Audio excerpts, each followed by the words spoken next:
Bienvenidos a Acho, ¿qué dices?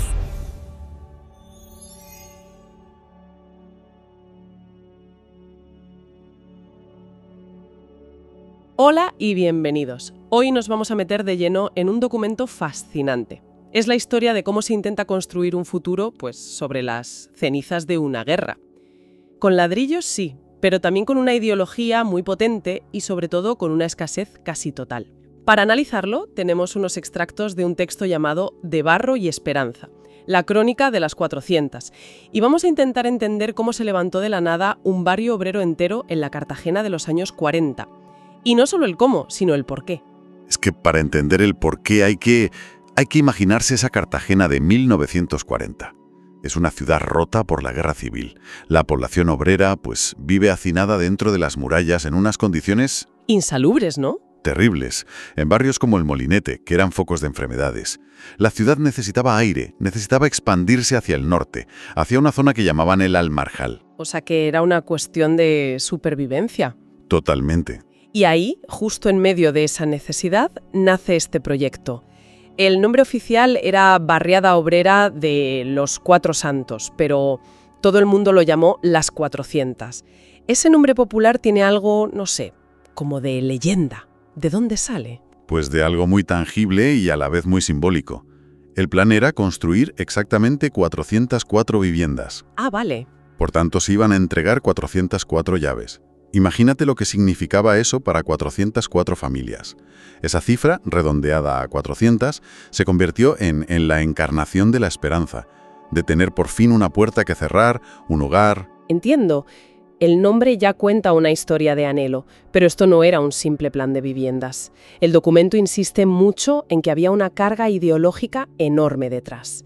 De hecho, la Ley de la Vivienda Protegida, que lo impulsa, se firma el 19 de abril de 1939, 18 días después de acabar la guerra. Tenían una prisa tremenda. Muchísima. Porque para el nuevo régimen, a través de su brazo ejecutor, que era el Instituto Nacional de la Vivienda, el INV, la vivienda era una herramienta política. No se trataba solo de dar un techo, se trataba de forjar lo que ellos llamaban el hogar español. El hogar español. Ese era el pilar, la familia tradicional, cristiana, ordenada, como el núcleo de la nueva sociedad que querían construir. Y el documento habla de una obsesión política con la higiene. Esto suena un poco fuerte. ¿No era también una forma de control? Es una observación muy buena. Quiero decir, de imponer un modelo de vida correcto, más allá de la simple salubridad. Sin duda, tenía esa doble cara.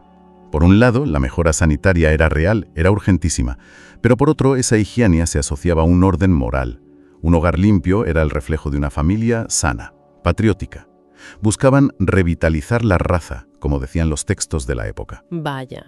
Era una forma de moldear al ciudadano desde su casa. Y para esta misión, en Cartagena, eligen a un arquitecto, Lorenzo Ros y Costa. Y aquí el texto señala una ironía maravillosa, porque Ros era un hombre del modernismo, de edificios con adornos, casi burgueses, y de repente la autarquía, la escasez, le obliga a una desnudez racionalista. Exacto. Es la gran paradoja de su carrera. Tiene que olvidarse de todo lo que sabía hacer. No hay hierro para las vigas, apenas hay madera. Y en su memoria del proyecto, en 1940, escribe que su objetivo es facilitar una vivienda higiénica y alegre a las clases humildes. Alegre. Ahí está el gran desafío. ¿Cómo diablos se construye alegría cuando no tienes prácticamente de nada? Construir alegría con las sobras, menudo reto. Entonces, ¿cómo se lleva esa idea al plano? ¿Dónde decidieron construirlo? Pues eligieron una finca de 11 hectáreas al norte, una hacienda que le compraron a la marquesa viuda de Fuente el Sol. Era campo. Fuera de la ciudad. Fuera del agobio, sí. Y lo más importante, estaba en una zona elevada, a salvo de las inundaciones del Almajal.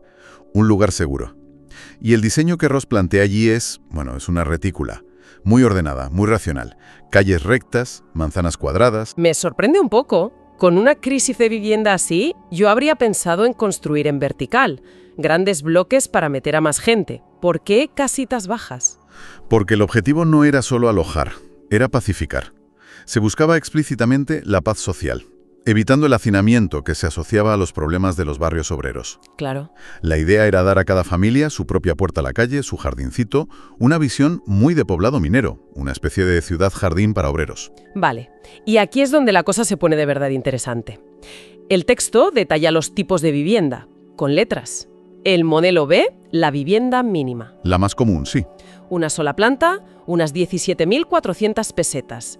Sala de estar, dormitorios y un patio trasero al que daban la cocina, el lavadero y, muy importante, el retrete. Todo ventilado. Pero Ross sabía que 404 casas iguales crearían un paisaje desolador. Por eso introduce variantes. Para romper la monotonía... Eso es. El modelo A, por ejemplo, estaba en las cabeceras de las manzanas. Tenía 2 plantas, era más caro y tenía un detalle social que es fascinante. Un porche con un banco de obra en la entrada.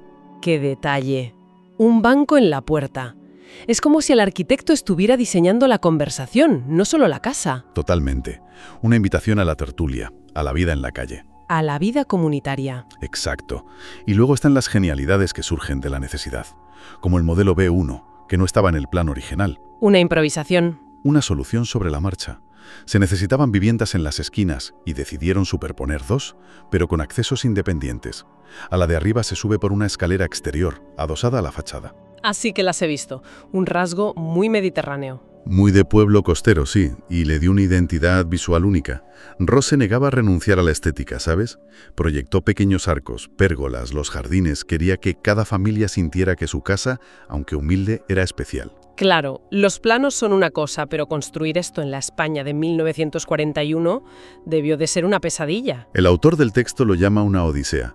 El plazo inicial de 24 meses era un optimismo ingenuo. Me lo imagino. El propio arquitecto hablaba de la angostura constructiva, no había de nada. Tuvieron que improvisar a diario. ¿Qué tipo de improvisaciones? Pues de todo tipo. Faltaban ladrillos, así que las paredes medianeras, las que separan las casas, se hicieron con bloques de hormigón. Con lo que había. Con lo que encontraban.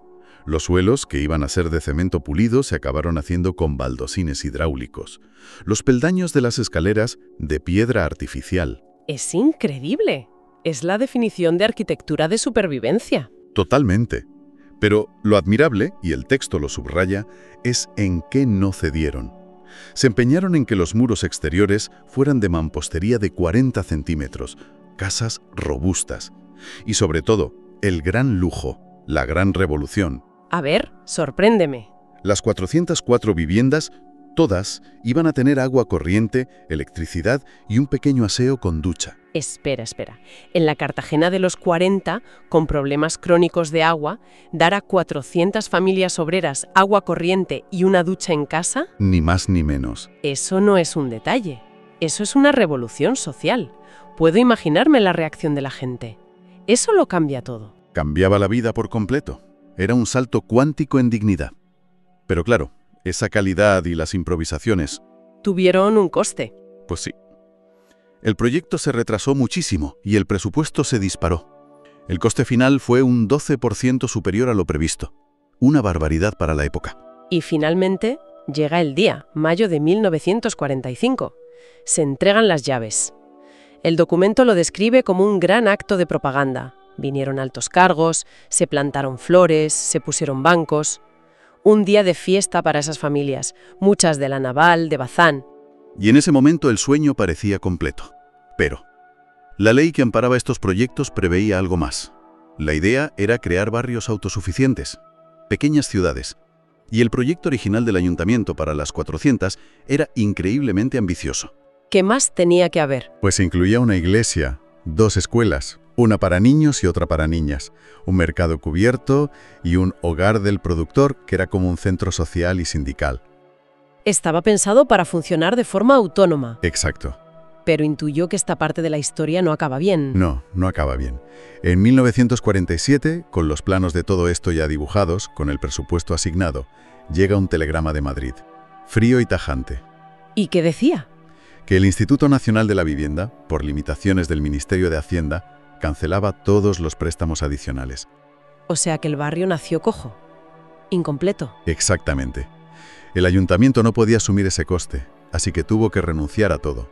Las escuelas, el mercado, la iglesia, Se quedaron en nada. en lo que el texto llama fantasmas de papel, guardados en un archivo. Y desde su nacimiento, la barriada tuvo que depender de los servicios de otros barrios. Y eso, claro, marcó su carácter para siempre. Y esa condición de barrio incompleto, ¿cómo ha aceptado a su evolución? Porque hoy la ciudad ha crecido a su alrededor. Ha sido determinante. El análisis actual que presenta el documento es demoledor. Un 48%, casi la mitad de las casas originales, han sido derribadas La mitad. y sustituidas por edificios modernos que rompen la estética. Y lo más impactante, solo un 6% de las casas originales conserva sus características. Es como si cada familia, a lo largo de 80 años, hubiera ido reescribiendo el libro que diseñó Ross. Y el resultado es, pues caótico, pero lleno de vida. ¿Qué cambios se ven más? Pues los jardines delanteros, que eran un espacio de orgullo, ahora son espacios residuales, o se han usado para ampliar. Las pérgolas casi han desaparecido. ¿Y los porches? Muchos porches, diseñados para la tertulia, se han cerrado con aluminio para ganar un pequeño salón. Las cubiertas planas, que daban problemas, ahora tienen tejados inclinados de teja. Y donde había cal blanca, ahora hay un mosaico de zócalos, rejas, ventanas de colores, ampliaciones. La necesidad de cada generación reescribiendo la fachada. Pero, a pesar de todo, de esa transformación tan radical, queda algo de la visión de Ross. Sí, y es lo más importante. A pesar de todos los cambios de piel, de todas las reformas, el esqueleto sobrevive. El trazado urbano, esa retícula de calles y plazas, sigue intacto. La estructura. La estructura que ha resistido todo. El ADN de Ross sigue ahí, definiendo el carácter del barrio. Después de este recorrido, está claro que la importancia de las 400 hoy no es una foto fija de 1945, que ya no existe. Su valor es otro. Exacto. El documento lo define perfectamente. Es un libro de historia hecho de ladrillo. Un documento vivo que nos cuenta la historia de la autarquía, de la escasez y de ese intento ideológico de moldear una sociedad a través de la arquitectura. Cada reja, cada tejado añadido es una nota a pie de página en esa historia. Y aunque esté tan transformado, el legado de Lorenzo Ross sigue ahí.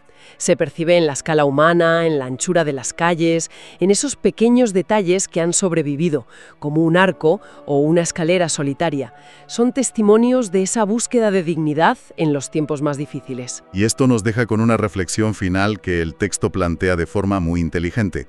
Hemos visto cómo las necesidades reales de los habitantes, durante casi 80 años, han transformado por completo la visión original del arquitecto. Y esto plantea una pregunta fundamental. ¿A quién pertenece realmente la arquitectura de un barrio? Buena pregunta.